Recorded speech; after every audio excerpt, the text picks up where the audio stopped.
सृष्टि में दो तत्व है, एक पुरुष और एक प्रकृति। प्रकृति के खेल से शरीर बनता और पुरुष की सत्ता से ज्ञान और संचालन होता है। भूल ये होता है कि प्रकृति को हम मैं मानते हैं और पुरुष को कहीं मानते हैं। बस फिर धार्मिक भी चक्कर काटता है, भोगी भी चक्कर काटता है, त्यागी भी चक्कर काटता है और जैसा घुसेड़ दिया वैसा मानकर बैठ जाता है। पटेल के बच्चे को मुसलमान के घर रख दे तो वो अपने को मियाँ फजल खां बोलेगा और फजल खां को रख दो तो वो अपने को कड़वा पटेल मान लेगा। जैसा संस्कार घुस जाता है ऐसी मान्यता इस प्रकृति के शरीर में घुस जाती है और ये मान्यता होती है पुरुष की सत्ता से। पुरुष है चैतन्य। पानी का रंग कैसा? पानी का रंग कैसा? जैसा मिलाओ ऐसा। चैतन्य का रंग कैसा? जैसे संस्कार दे दो ऐसे मिलता है। बुद्धि में संस्कार पड़ गए, LLB के न्यायाधीश हो गए। जज साहेब तो 50 आदमी बैठे होंगे, जज साहब देखेंगे। बापूजी तो 1000 आदमी में बापूजी देखेगा। तो संस्कार पड़ गए बुद्धि में। तो कान तो जड़ है और बुद्धि परिणामवादी है, लेकिन चैतन्य के निकट है। बुद्धि ने जैसा मान लिया, अपने में स्थिति जान ली, अपने को ऐसा मानते। हम ब्राह्मण हैं, हम क्षत्रिय हैं, हम पटेल हैं, हम लेवा हैं, हम चौधरी हैं, हम देवा हैं, हम कड़वा है। अच्छा है कि खट्टा मीठा नहीं हुआ, चौधरी पटेल हुआ, कड़वा हुआ, लेवा हुआ, देवा हुआ, देवा भी नहीं हुआ, आंजना हुआ। क्या क्या वैरायटियां हैं। तो ये सारी वैरायटियां तुम्हारे मन के स्फुरने का ही परिणाम है और ये प्रकृतिजन्य है। इसमें परिवर्तन होता रहता है। अभी अपने को पटेल मानते, पिता के आगे बेटा मानते, बेटे के आगे अपने को बाप मानते, गुरु के आगे अपने को शिष्य मानते। तो ये सारी मान्यताएं के ताने बुने मन में होते और मन चैतन्य की सत्ता से करता है। हाथ को पता नहीं मैं हाथ हूं, लेकिन मन की वृत्ति से हम जानते कि ये मेरा हाथ है। तो ये प्रकृति जन्य है और हमारा ज्ञान जो है पुरुष है। हम है पुरुष से अभिन्न और शरीर है प्रकृति से अभिन्न। गलती ये होती है कि जो प्रकृति से अभिन्न है उसको हम मैं मानते हैं और जो पुरुष से अभिन्न है हम उसको मैं रूप में हम जानते हैं। फिर कितनी भी पूजा करो, कितना भी तप करो, कितना भी व्रत करो, अपनी मान्यता और पुण्याई और विधान के अनुसार थोड़ा बहुत लाभ होता है, लेकिन ईश्वर की मुलाकात नहीं होती।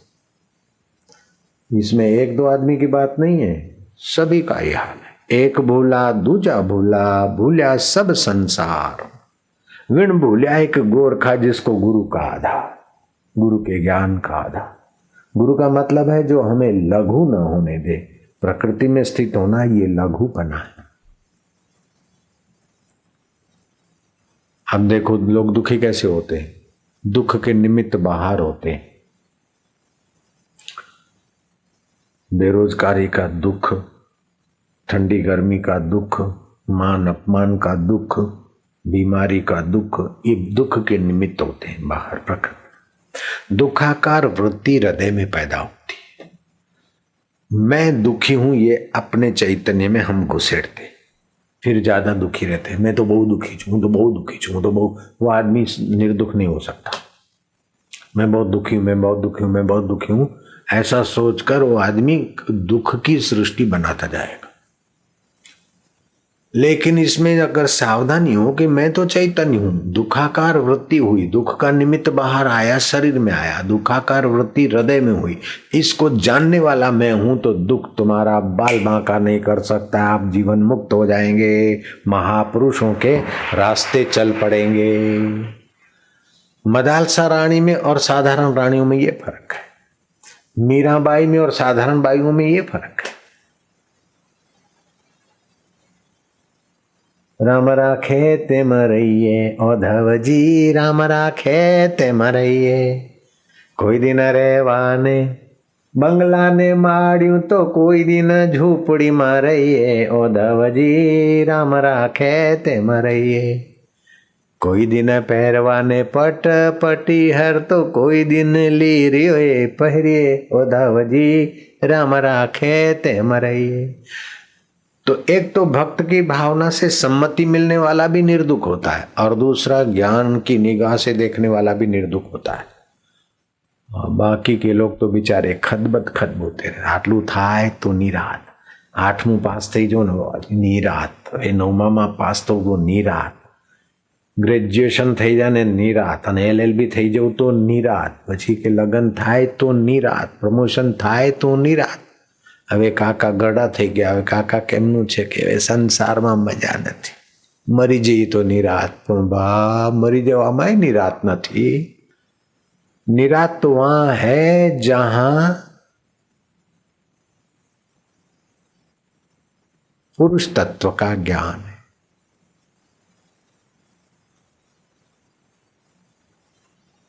धन मिले तो निरात, उद्योगपति हो जाऊं तो निरात, उद्योगपति हो गए बोले MP हो जाऊं बाबा निरात, हो गए एक बार, दूसरी बार आए बाबा चलो हो गए। आज आया वो MP पूरे गुजरात का प्रभारी, बाबा मेरी भी टिकट आ रही है इसे, अब मैं इस बार आप मेरे पर ऐसा करो ऐसा करो, अपना जहाज लेके आया बाबा बस 8वीं बार में हो जाऊं, बस इतना हो जाऊं। समझो 8वीं बार हो गए MP, चलो क्या हो, बाहर की चीजें और पद पाकर आप निश्चिंत पूर्ण रूप से नहीं हो सकते, निर्दुख पूर्ण रूप से नहीं हो सकते, क्योंकि ये प्रकृति है, प्रकृति में परिवर्तन होगा। और आज जो आया था अपना जहाज लेके, जो नेता आए थे तुम्हारे लोगों के साथ दिल्ली से, तो उनको बताया था, आपको फिर बताता हूं कि हम जो चाहते हैं सब कुछ प्रकृति में होता नहीं। सब इच्छाएं तो भगवान के बाप की भी पूरी नहीं हुई, बद्धी इच्छा तो दशरथ राजा ने पूरी ना थी। हम जो चाहते वो सब कुछ होने वाला नहीं है, और जितना होता है वो सब भाने वाला नहीं है, और जितना भाता है वो टिकने वाला नहीं है। इतना ज्ञान अगर पक्का हो जाए तो भी आप निर्दुख होने में बलवान हो जाओगे। मैं फिर से कहता हूं, हम जो चाहते हैं सब कुछ होता नहीं। होता है क्या? દીકરો આવો થઈ જાય, દીકરી આવી થઈ જાય, લોકો આવા થઈ જાય, આમ આવા થઈ જાય। અરે બાપજી થઈને આખો દિવસ સત્સંગ કરી જાય તોય લોકો એવા નથી થતા, તો તમારા દીકરાને ફલાણા દીકરાની દીકરીઓ આવા થઈ જાય, શક્ય નથી। हम जो चाहते सब कुछ होता नहीं, जितना कुछ होता है वो भाता नहीं, और जितना भाता है वो टिकता नहीं। क्या ख्याल? बुद्धिजीवी लोग तो समझ गए फटाफट।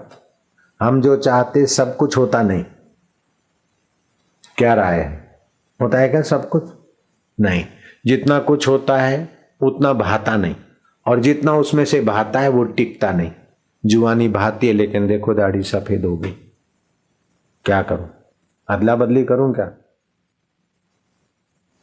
बुढ़ापा नहीं भाता है, लेकिन आया तो चलो ऐसे ही रहे, तो ये भी तो टिकेगा नहीं, यहां भी तो मौत आएगी ना।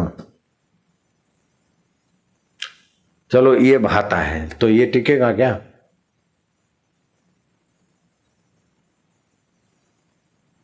जुआनी उभर रही थी, सोचे कि अपन सेठ बन जाए, तो सेठियों को देखते थे दुकान पे जाके, फिर क्या ये जिंदगी, अपने को सेठ नहीं बने, चलो तो कैसा बने कैसा बने। फिर संतों के पास जाते कि ये ऐसे महाराज बन जाए, इनकी जिंदगी अच्छी, हम महाराज बन गए, ये हो गया वो हो गया। फिर सोचा कि सत्संग करे अपने को दूसरा। अब इतनी भीड़ होती है कि चले अरे ये क्या फंस गए, चलो थोड़ी देर से। लेकिन जो जहां भी आप संतुष्ट होकर रुके वो परिस्थिति टिकने वाली नहीं है।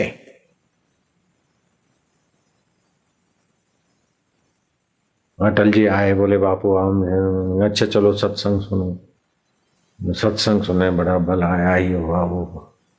लेकिन ये प्राइम मिनिस्टर पद सदा टिकेगा क्या? या ये हमारी गद्दी पर हमारा ये शरीर सदा टिकेगा क्या? तो जो हम चाहते सब कुछ होता नहीं, जितना होता है वो सब भाता नहीं, और जितना भाता है वो टिकता नहीं।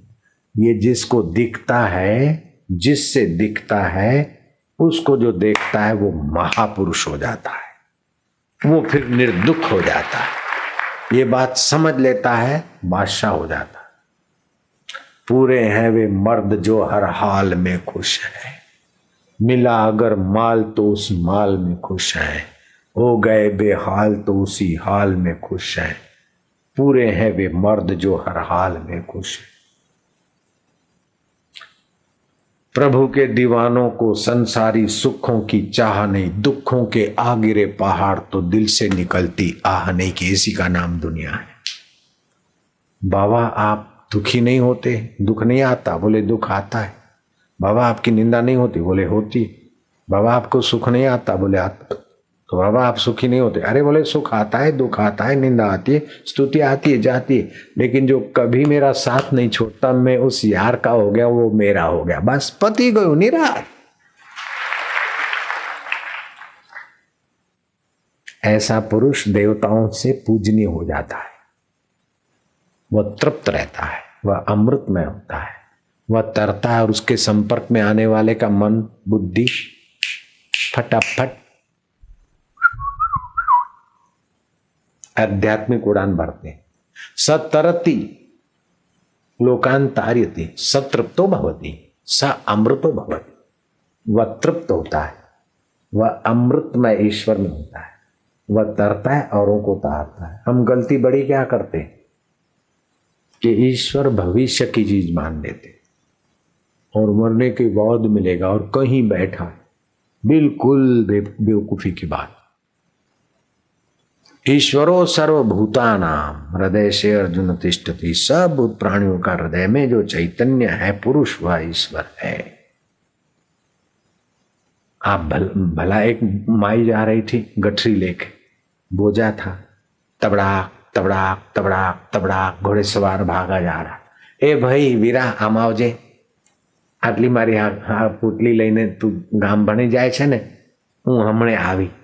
डोशी तारी पोटली लईने कोण राह जोशे, मने मोडू थाय छे।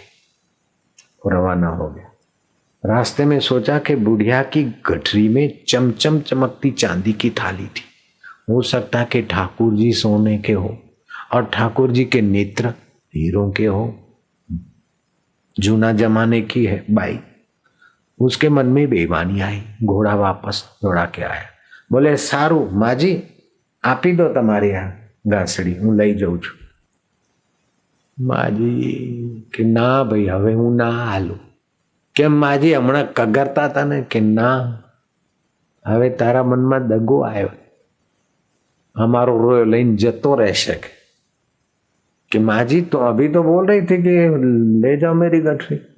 बोले तुम्हारे मन में बेईमानी आई, उसको जो जानता है उस परमात्मा ने मेरे मन को प्रेरणा दे दी के लेके भाग जाएगा।